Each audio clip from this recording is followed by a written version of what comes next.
Hello, good evening, good afternoon, good morning, wherever in the world you are. Welcome to this program.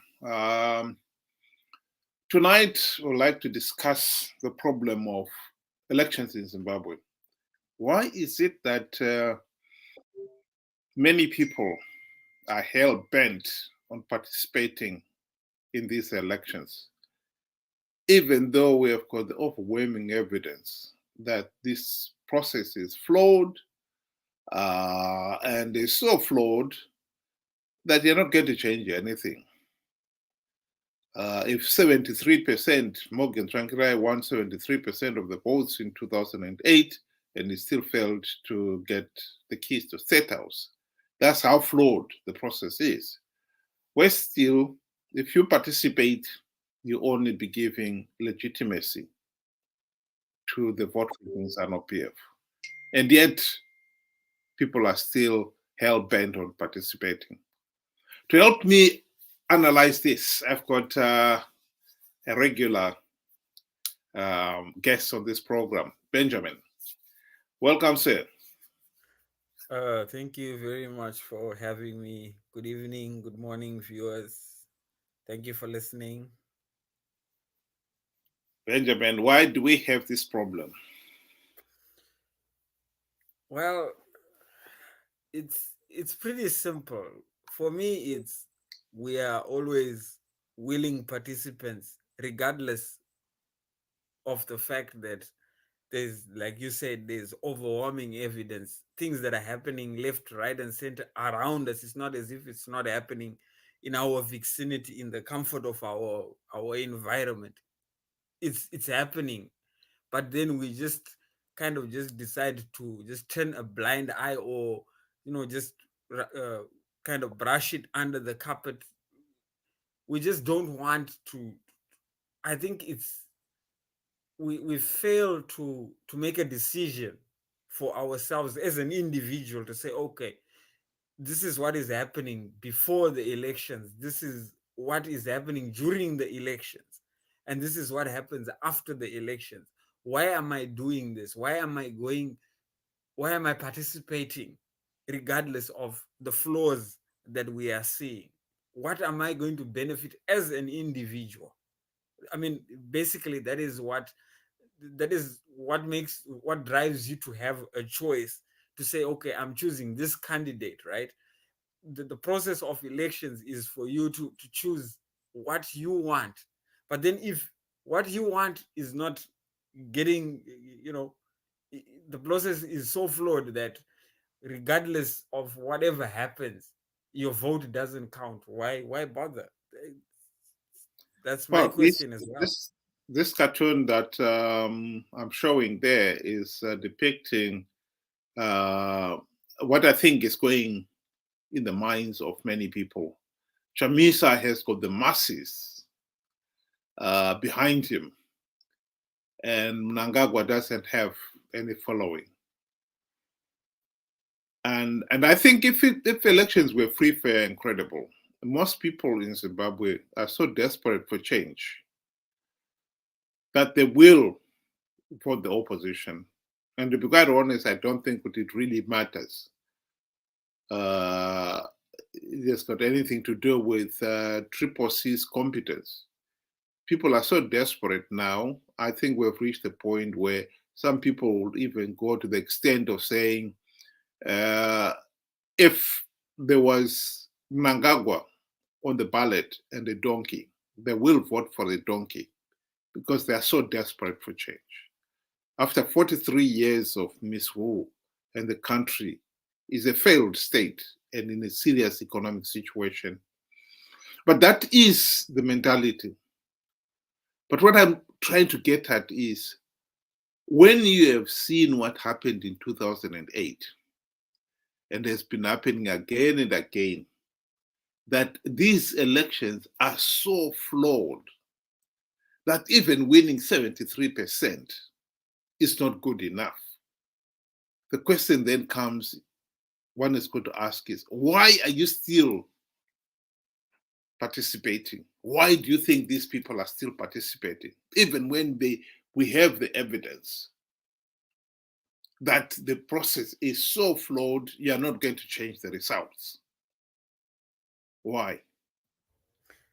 It- that's a very good question. Like as you said, when one is desperate, I think the ability to think clearly gets washed away or gets eroded. People have become so desperate that I think them Zanu PF has just kind of like destroyed everything, or their their wants, their needs, they've been all eroded by Zanu PF, and now they've gotten to a certain extent where if anyone just comes and claims that we can do better than this, they will just follow, regardless of the track record, regardless of is whatever they are saying an illusion or is it realistic. As long as there's just something that is different from Zanu PF, people are just willing to just go for it.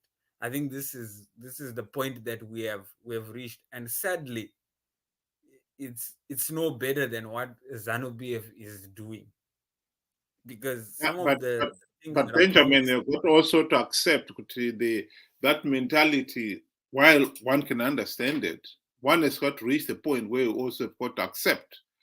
But they've tried it in the past; it didn't work.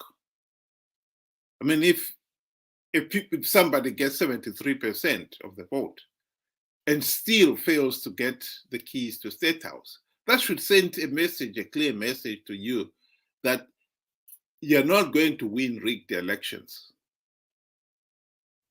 Yes, So but keeping on persisting over and that over is the again. problem with people in Zimbabwe right now, is they are willing to listen to anything that gives them a hope, regardless if it's false hope, if it's fool's gold. They don't really care about it. All they just want right now is just to move from this point where they find themselves into, even if it's an illusion, they would rather have that illusion than the current situation. So reason, the ability to reason, the ability to stop, to think, has been thrown out the window. It's just, let's just go for it. And if whoever, like I said, whoever comes and just gives a sense of false hope, people fall victim to it straight away. It's our desperation has become, I don't know, it's our desperation has become so obvious to somebody that wants to take advantage of Zimbabweans. Basically, all I just have to do is just give you that false hope, to say the day after tomorrow there's going to be a job for you. The day after tomorrow you're going to be eating better food. It's because in Zimbabwe, people are desperate for bread and butter issues. They just want that change that happens tomorrow, the change. Because even if you ask somebody, they'll tell you during the GNU, the first thing that they saw about the GNU was the stores were full the very next day. So you can see by judging that is the level of of desperation that we have. And unfortunately, both our all the two candidates, I would not say the 11 candidates, because I don't think the others are really much in it for the presidential race, but what follows after. But these two chaps are in it to, to to to sway everybody, to prey on the weak, basically, and the hungry and the starving and the jobless. Well, maybe let's go back to Chamisa himself. Do you seriously think Chamisa believes he can win these elections? I personally don't think so. I know he knows, because he's been there. He's been a rookie since the beginning of MDC, before they had their inside squabbles. He was there. He knows exactly what Zanu PF is capable of, and I think he is just trying his luck to see, just like any other opposition, they're just trying their luck, and also try and just garner some parliamentary seats and try and get some money at the end of the day for participation. I don't think I think he knows that it's an uphill battle, one task that he will, well, the odds are against him, and he knows that. Basically. So you think he is of the same mind as David Coltart, because David Coltart, in his book, admitted that the electoral process was so flawed, it was absolutely pointless in participating. And he also admitted that participating was only going to give Zanu PF legitimacy, but they still participated out of greed because they could not, they realized that there were some gravy train seats on offer, and whoever participated in the elections would win those grave train seats. So you agree that Chamisa and most of his top leaders, at least, they know they're participating in these elections out of greed. Yes, just like what like just what you were saying. I was about to say the same thing. That, I mean, look at his advisors. Let's say his advisors, because there is no hierarchy yet in Triple C to say this is the vice president or what. But his advisors, let's call them that. They were they were all there.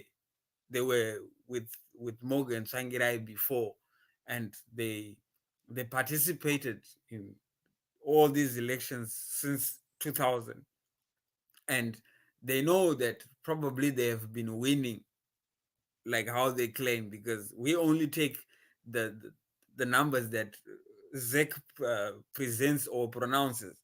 If they say it's 73%, only whoever said 73% would know, but Zek said it was 37%. But the fact is, they know what Zanu PF is capable. They know what Zek will do to maintain that Zanu PF be in power. So they're willing participants. They know the outcome, but they are willing to do it anyway. So I don't know why, what is happening in their minds, or what drives them to believe that they can win rigged elections, despite, like we said, the Well, facts that are the other interesting presented. point would be then if Triple C leadership know that these elections are flawed and that they are participating to give Zanu PF legitimacy, and they are still nonetheless going ahead for the sake of the few seats that are on offer uh, as the opposition. Do you think the masses, the ordinary people who continue to support Triple C in this venture, in participating in these elections, know that? People know. Let's not hide behind the thing and say people do not know what has been. We have all been there. We have since participated since 2000, basically, when Triple C, then MDC, came into the picture. A lot of people began participating and voting in this whole flawed process. So and we know the results at the end of the day. We have sat down at the day after elections and cried while Zek does its thing. So we know what Zanu PF is capable of, but because we are so desperate, No, we but just but, but, think but that before maybe. you move on from that, my question would be: in your opinion, how many people do you think really know the elections are flawed? Number one. Number two, that participating will give ZANU PF legitimacy. I would believe that everybody knows that the process is flawed. I believe everybody knows, and there is no excuse whatsoever. Because, I mean, But this you still believe if those people would know participating will give ZANU PF legitimacy? there I would say I would give a benefit of the doubt to say most people would not know what are the effects or what are the repercussions of participating in a flawed process is. Like I said, most people are driven by hunger. Most people are driven by poverty. And most people are driven by what somebody else says. And in this case, you know, let me say both uh, Emerson Mnangagwa and Nelson Chamisa hold a position of authority when it comes to the eyes of Zimbabweans, and they will listen to whatever they claim, regardless if it's faction or facts. If even if it's out of the blue, if it's fiction, it's okay. They will listen. If it's facts, it's okay. They will listen. So I would not say a I, lot I, of people know I the think I totally repercussions of agree that. with your analysis there. My main point then would be, yes, maybe if you look at some of the rural voters, for instance, who are who have got uh, who do not have access to as much information as one would wish they had to make a more rational decision. But I can't explain why some of the people in the diaspora who have got access to the internet, some of them are university graduates in their own right, and they are professionals in their own right. So well educated, well informed, and access to all kinds of information, and therefore then they should know and be able to assess for themselves. Why are those people still choosing to believe Nelson Chamisa that they can win rigged elections? I would like to take you back to the events just after the coup that happened in Zimbabwe.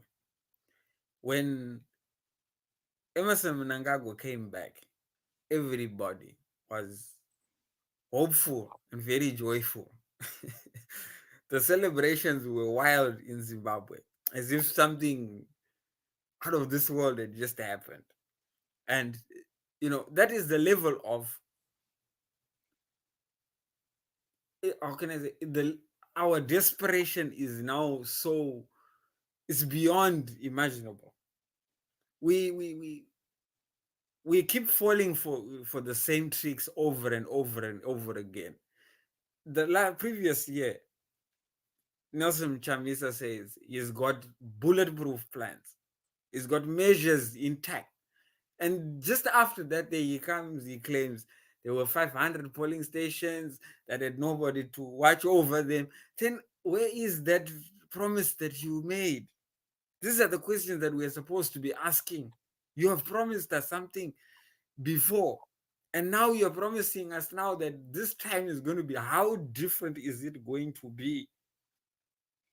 Yeah. You So understand? why are these intellectuals falling for the trap again? I mean, that's what I can understand, Benji. These are let's forget about uh, uh, the majority, the rural voters particularly, who really do not have access to information. They will not be as well informed as you and me. But there are hundreds of thousands of Zimbabweans out there, particularly in the diaspora, who should know better. Why are they falling for the same trap again? That's what I want to know. I have I've had the opportunity to discuss this with a lot of my friends, trying to show them the effects of participating in this whole flawed process. And I have come to the conclusion to say propaganda is a very, very, very powerful tool. People believe, no matter how intelligent you are, people believe what Nelson Chamisa says and what Mnangagwa says. Period. You can try and say, okay, here are the facts, and they will agree with you to say the facts are, they're there, and I see them. But why are you then continuing to do this despite all this? They will just tell you that just this time it might work out. That is all they have. False hope. Basically, that's the only explanation that I can give. I can't say it's foolishness, because everybody has got a choice to either participate or not. But that is where they stand. They will listen no matter what. Yeah, I think in this particular case, to keep on participating in a process which you have been told and you know is going to just give legitimacy to the dictatorship and thus perpetuating the suffering. To me, that's insanity. You cannot keep on doing that and pretend that it is anything other than insanity. You know, that is the reality. I mean, Zimbabwe is a failed state, and we cannot pretend that it is anything else, and that it can somehow be swept under the carpet. We have got to look at the real reason behind it. We have an incredibly a big population who, at best, are insane. They will make the same mistake over and over again. I think you and me can say, come 24th of August, some of these people who are now cheering and applauding Chamisa and saying, oh, this time we'll have change, will be the first ones to suddenly come forward and claim that, oh, the elections were rigged. But that is exactly what you have been told and you have been warned, that these elections are being rigged because you have not done even the most basics. One of the most fundamentals is to have a verified voters roll. We don't have a voters roll.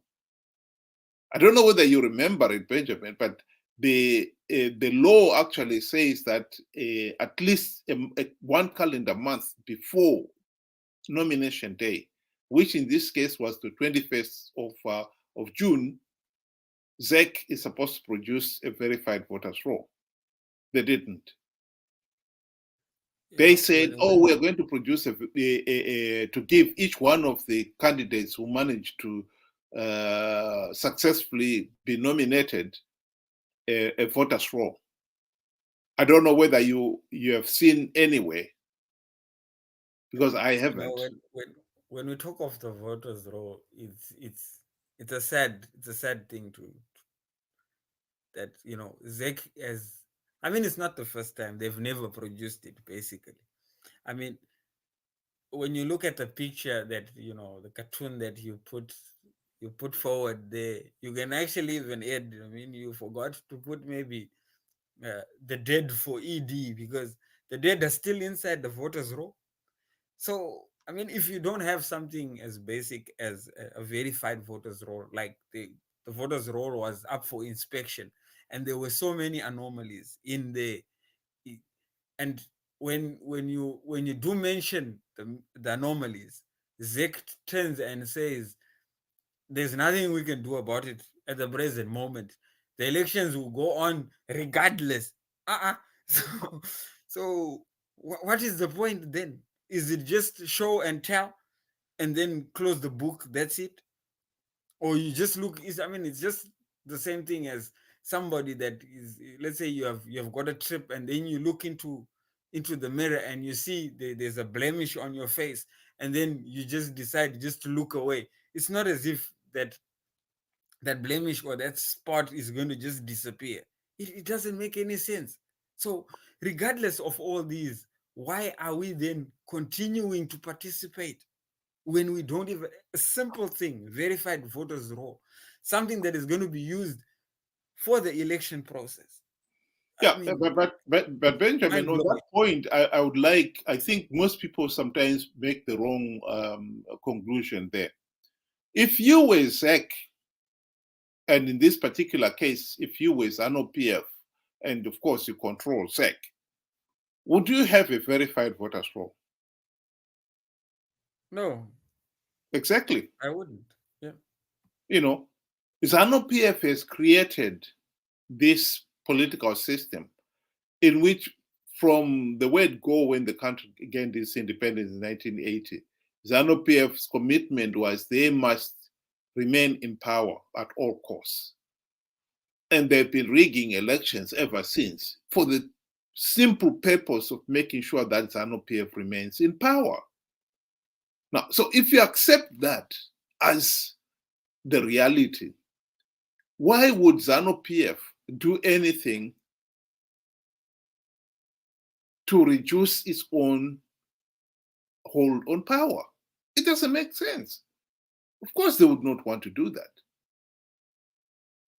You know, that is the reality. The problem here, which most people fail to realize, is if the opposition is going to participate in these elections, whether or not even one token reform has been implemented, then the incentive to implement reform is not there. Why would Zanu PF implement reforms when they know the opposition are going to participate regardless and give the process legitimacy? So the main focus should not be on ZEC failing to produce and Zanu PF failing to produce the voters' roll. The main focus should be on why is the opposition participating in the election process that is so flawed, knowing fully well that even something as basic as a verified voters roll is not on is not on offer. That is where we've got a problem.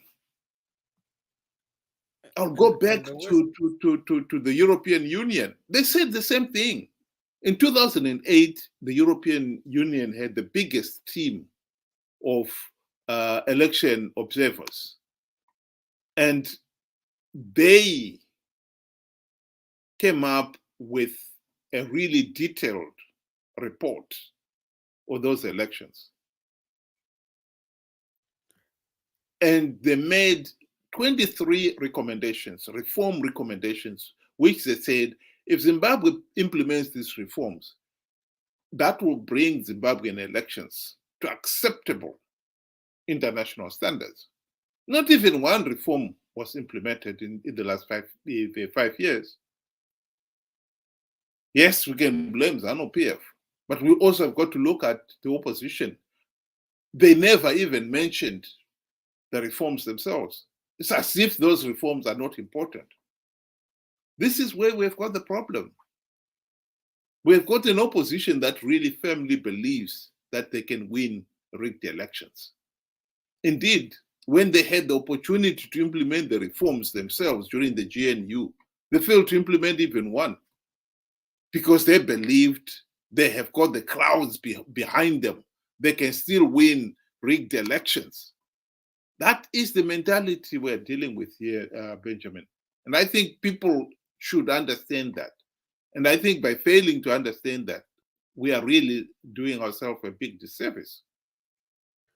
You know, and the sad thing, like as you mentioned, there are institutions out there are governments out there that are actually in the forefront of trying to get these reforms implemented, and yet the people that they are helping is only us, and we are doing absolutely nothing about it.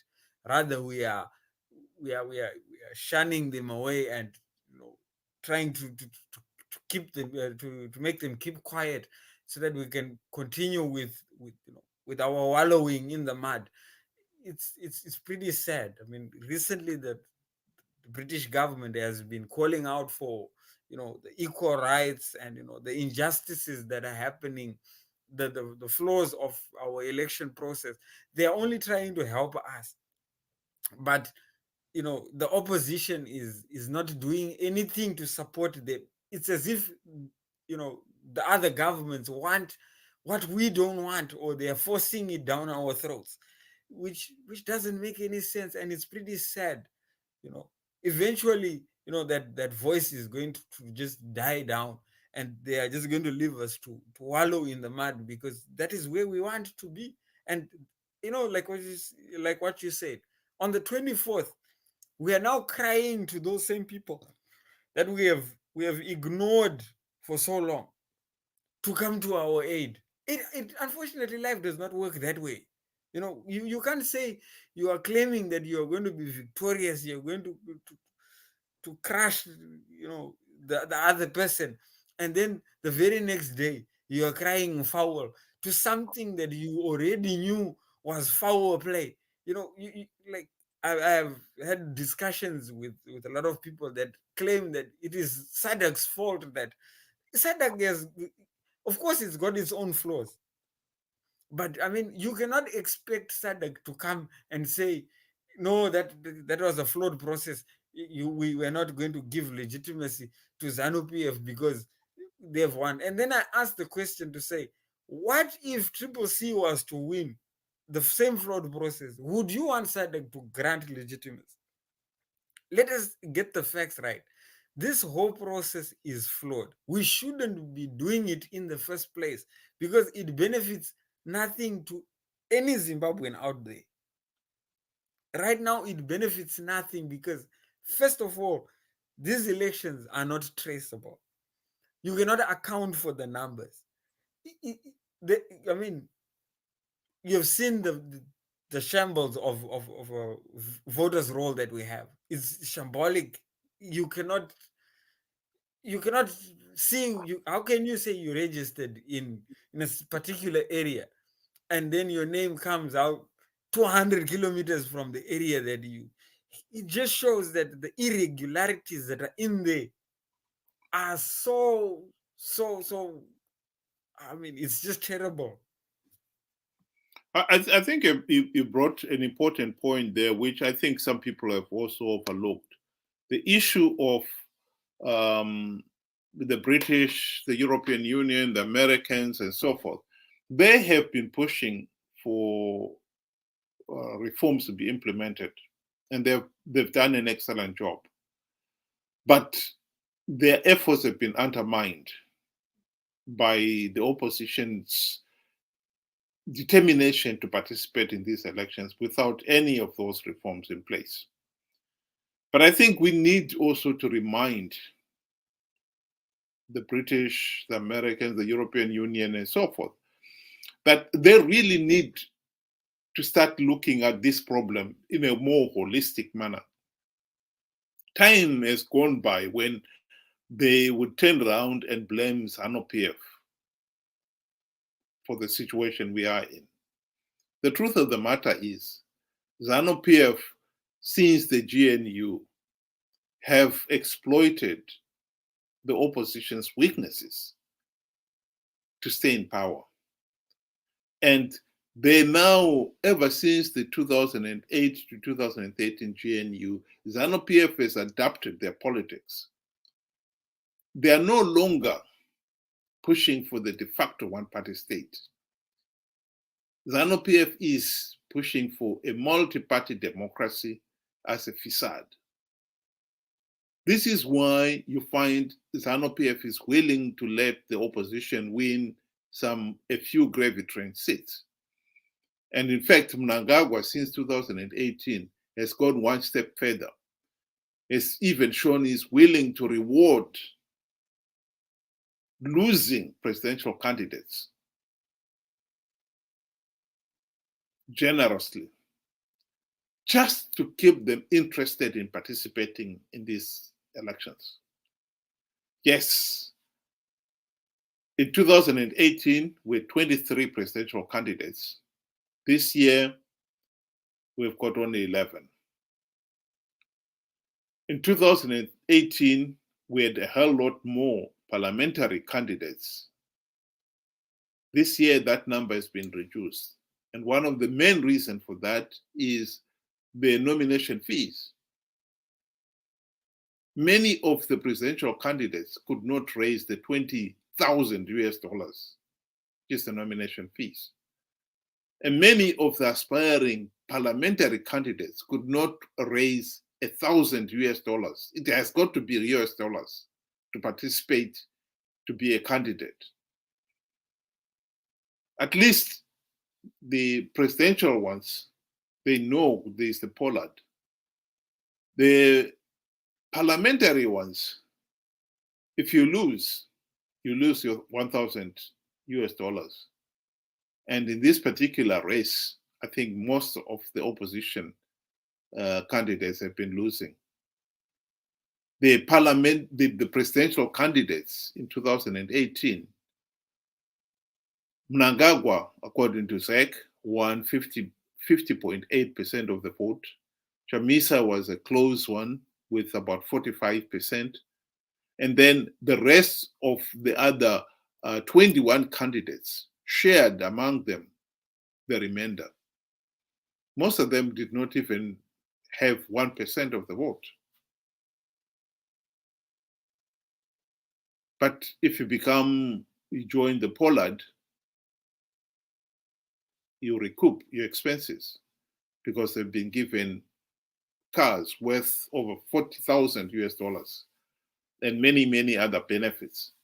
But as a parliamentary candidate, if you do not get 5% of the winning candidate, you lose your deposit. And in this case here, to lose 1,000 US dollars in Zimbabwe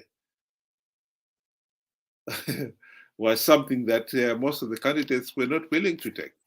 And so that is what we have got here. And as long as we pretend it is only Zanu PF who are at fault here, I think we're missing the point. That is the point I'm trying to make, Benjamin.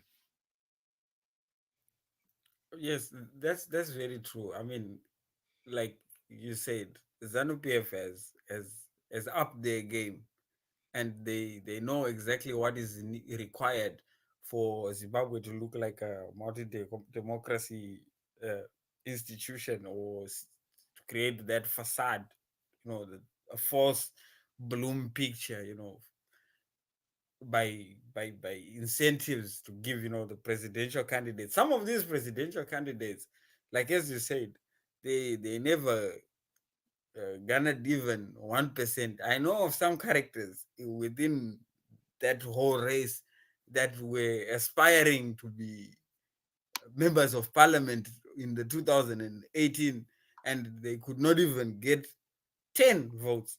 So now to say you have failed this, at a constituency level, now you want to go all out. It doesn't make any sense. So sorry about that. No, it's okay. So you can go ahead and play. No, you finish what you want. I just wanted to set it up. Unfortunately, it started playing straight away. You finish. Oh, okay. So I was saying, it's funny to say you all of a sudden now you have decided to go to be, to the presidential platform, yet you failed at, a member of parliament dismally. And most of these guys would not even be bothered about going to even campaign, because I mean, how do you campaign in to countrywide when nobody knows anything about you?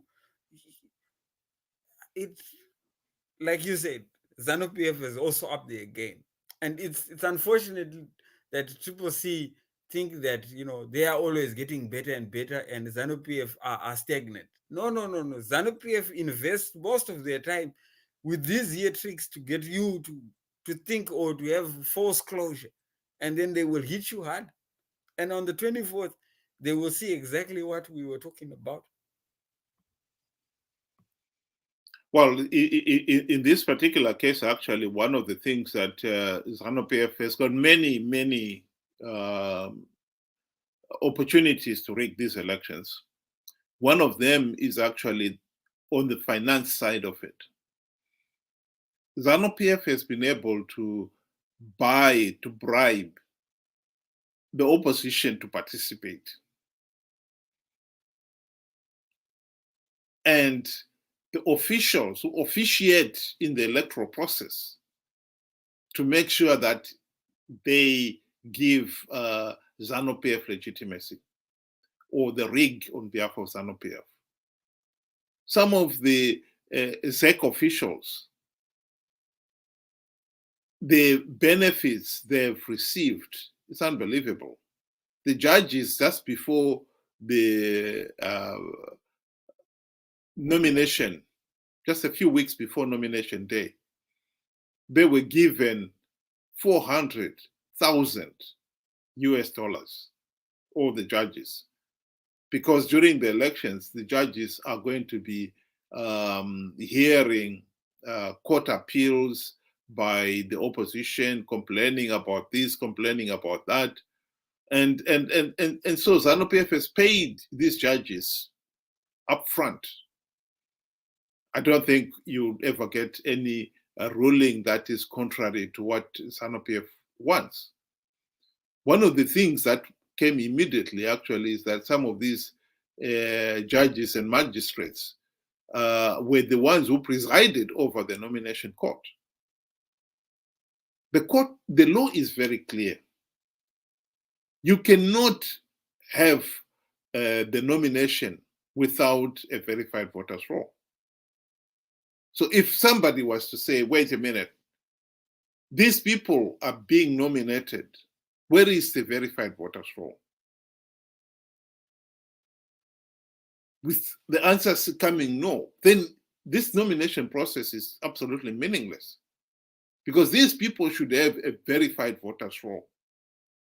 You should be nominated by people who are on the voters roll, which everybody agrees that is the correct voters roll.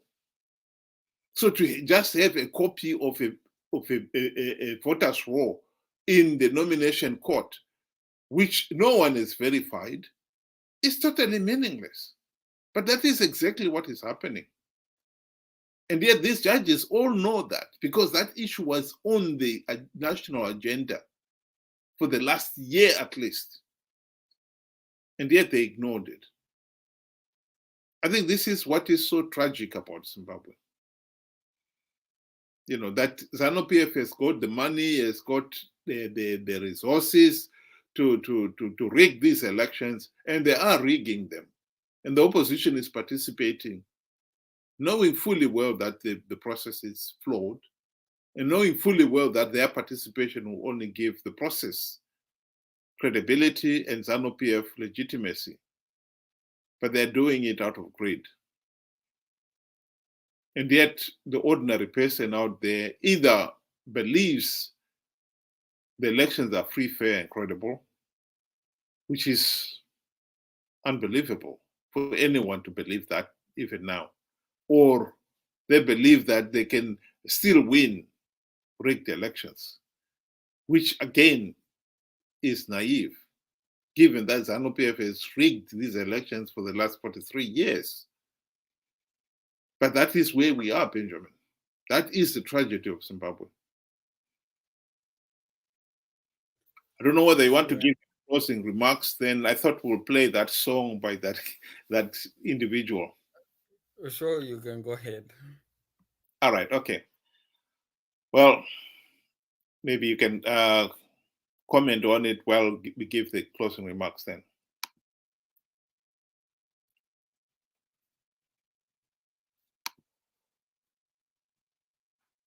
I don't know. Zimbabwe yose yaurira naikani ute mabare mundi hatipotevi. Zimbabwe yose yaurira naikani ute mabare mundi hatipotevi. Zimbabwe yose yaurira naikani ute mabare mundi hatipotevi. Zimbabwe yose yaurira naikani.